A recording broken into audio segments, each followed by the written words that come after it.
আমাদের নাট্যমৈত্রী সম্পর্কে আমরা আগেই আপনাদেরকে আমরা জানিয়েছি যে নাট্যমৈত্রী 2018 সালে আমাদের প্রথম পথ চলা শুরু হয়। আর সেই নাট্যমৈত্রীর আবার নতুনভাবে নতুন রূপে তারা নতুনভাবে সেজে আমরা আগামী 30শে মে, 31শে মে এবং 1 জুন আমরা এখানে আমাদের রবীন্দ্র নজরুল শ্রদ্ধাঞ্জলির উপস্থাপন করব। সমগ্র বীজপুর অঞ্চলের যারা শিল্পী, সমস্ত শিল্পীদেরকে নিয়ে, সে নাট্যশিল্পী, নৃত্যশিল্পী, সঙ্গীত শিল্পী, আবৃত্তি শিল্পী, সমস্ত যে স্ট্রিমে আছে সমস্ত শিল্পীদেরকে নিয়ে আমরা 30, 31, 1 জুন আমরা আমাদের এই অনুষ্ঠান করব।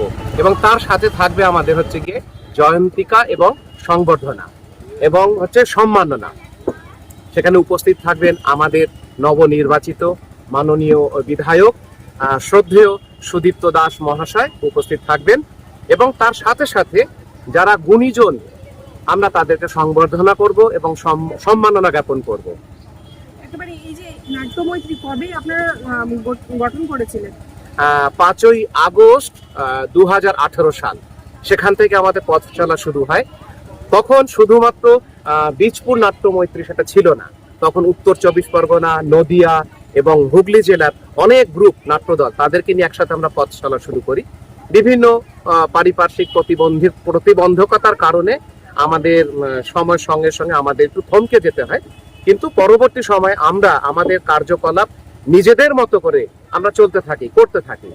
আবার এখন আমরা শুরু করেছি আমাদের নতুন। না, এটা সম্পূর্ণ অরাজনৈতিক একটি মঞ্চ, যেখানে শিল্পীরাই হচ্ছে তাদের একমাত্র প্রাধান্য পাবে। যারা শিল্পী আছে তাদের মতামত তাদেরকেই অগ্রাধিকার দেওয়া হবে। কিন্তু স্বাভাবিকভাবেই যখন কোনো বিধায়ক হন, বিধায়ককে শুধুমাত্র কোনো নির্দিষ্ট রাজনৈতিক দলের থেকে দেখলে ভাবলে হবে না। তিনি প্রশাসনিক স্তরের একজন মানুষ, একজন কর্মকর্তা। আর প্রশাসনিক স্তরের সমস্ত যে কোনো শিল্প সংস্কৃতি করতে গেলে একটি প্রশাসনিক একটি দায়ভার, দায়বদ্ধতা থাকে। আমাদেরও যেমন আমরা প্রশাসনিক সমস্ত বিধি নিয়মকে মেনে যেমন আমরা চলবো, ঠিক একই রকম ভাবে প্রশাসনিক সহযোগিতাও আমাদের প্রয়োজনের মধ্যে পড়বে, কিন্তু সম্পূর্ণভাবে একটি অরাজনৈতিক একটি নাট্যকর্মীরা যেভাবে থাকছেন তার সাথে নৃত্যশিল্পী বা বাচিক শিল্পী যারা রয়েছে তাদের সাথে কিভাবে যোগাযোগ করেছেন আপনারা? মূলত কোন অঞ্চলের এই শিল্পীদেরকে আপনি একত্রিত করতে পেরেছেন? এবং আমাদের মধ্যে সমস্ত যত ফিল্ড আছে সমস্ত ফিল্ডেরই মানুষজন আছে, যার যেখান থেকে যেরকম আর কি যোগাযোগ রয়েছে, সকলের যোগাযোগটাকে আমরা আমাদের মতো করে কাজে এনেছি।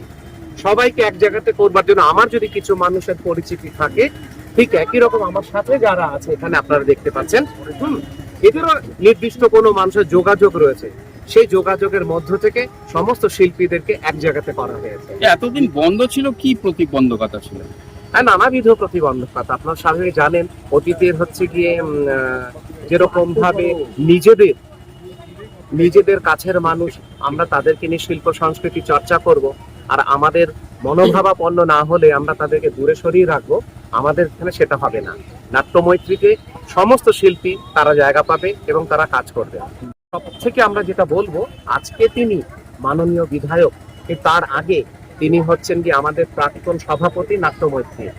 2018 সালে যখন আমরা নাট্যমৈত্রী গঠন করি, তখন তিনি বিধায়ক রূপে ছিলেন না, তিনি রামধনু সভাপতি ছিলেন এবং তিনি আমাদের নাট্যমৈত্রীর সভাপতি ছিলেন।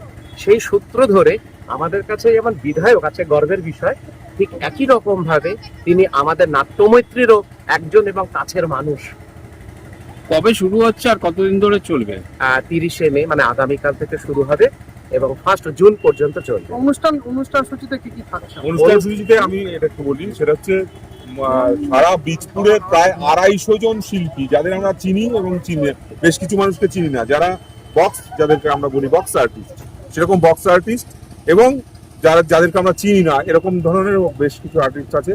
তাতে মোট 250-র ওপর আর্টিস্ট আছে, এখানে পারফর্ম করবে 3 দিন। 35 জন মানুষকে আমরা চিহ্নিত করেছি, যাত্রা শিল্পী জগতের থেকে শুরু করে সেতার শিল্পী জগৎ, মানে তার মধ্যেখানে যা থাকে কালচারালি, যে ইনস্ট্রুমেন্টাল যে শিল্পী আছেন, আর্টিস্ট আছেন, তারা এর মধ্যে অংশগ্রহণ করছে। 35 জনকে আমরা এখানে সংবর্ধনা এবং সম্মাননা দিচ্ছি, যাদের বয়স মিনিমাম 80, 90-এর কাছাকাছি। কোথায় হচ্ছে এবং এটা কি ওপেন টু অল? এটা ওপেন টু অল, এখানেই হচ্ছে, এই স্টেজেই হচ্ছে। কিভাবে আর্থিক সহায়তা আসছে এই অনুষ্ঠান? আর্থিক সহায়তা আমাদের যারা নাট্যমৈত্রীর সদস্য আছে আমরা নিজেদের থেকে কন্ট্রিবিউট করে আপাতত করছি, এবং বিভিন্ন যারা সংস্কৃতিকে ভালোবাসেন তারা আমাদের কিছু সাহায্য করছেন, এভাবে আসছে। আপনাদের এই অনুষ্ঠানটা হচ্ছে মূল জায়গাটা কি বলবেন? এই মূল জায়গাটা হচ্ছে রামধনুর, এটা সবাই জানে, রামধনুর এখানে হেসেল ছিল, রামধনুর মাঠ বলেই পরিচিত। এই রামধনুর মাঠেই হচ্ছে 30, 31, 1। ঠিক, থ্যাংক